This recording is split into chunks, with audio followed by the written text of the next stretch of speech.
Hi, my name's Mark, one of the pastors at Trillium. Peter's probably the most famous of all of Jesus' disciples. I mean, some will say Paul, but certainly of the disciples that walked with the Lord while he was in his earthly ministry, Peter's the most famous. Peter had an interesting element to his following of Jesus. The first thing that Jesus said to him, and the last thing essentially that Jesus says to him, are the same thing. Follow me. Now, in between these two events that are separated by probably 3 years, a critical moment occurs when Peter denies Jesus with oaths and curses. And in that moment, his heart shatters. And he's essentially broken through. He's shattered in a certain kind of way. I remember going to an open AA meeting. They had a guest speaker. The featured speaker was this woman, older woman, who had been sober probably 25 years or more. And she gave a kind of testimonial. She talked about her journey through alcoholism, how alcoholism had had a major impact on her life with her family, her husband, her children, how it had been a devastating impact on her professional life and many other aspects of her life. And she laid out that hard journey, and she also laid out the slow journey to sobriety. And then at the end of all this, in summary, she said, though, looking back on it all, she now realized that alcoholism was actually a gift from God. It was God's gift to her. And that kind of caught my attention. A gift. Whoever looks at addiction as a gift. But she said, yeah, it's a gift because I don't think I would have ever come to that place of intimacy and need for God hadn't been for my alcoholism.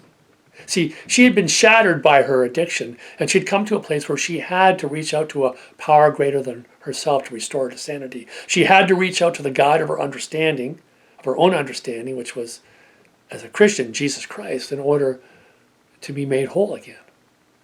She said, I wouldn't have gone on that journey. I wouldn't have come this close to God if it hadn't been for my alcoholism. She had to be shattered before she was ready to receive all that the Lord had for her. And that was true for Peter too. He had to be shattered in a certain kind of way before he was ready to receive all the gifts that the Lord had for him. And I'm thinking to myself, geez, I envy that woman from AA, and I envy Peter. They've been shattered, and now they know a certain intimacy with God, a certain communion with God. They have a certain familiarity with God that I don't have. And I'm trying to figure out to myself, how do I get shattered like they did?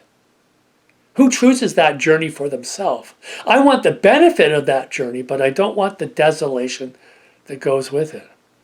Who would?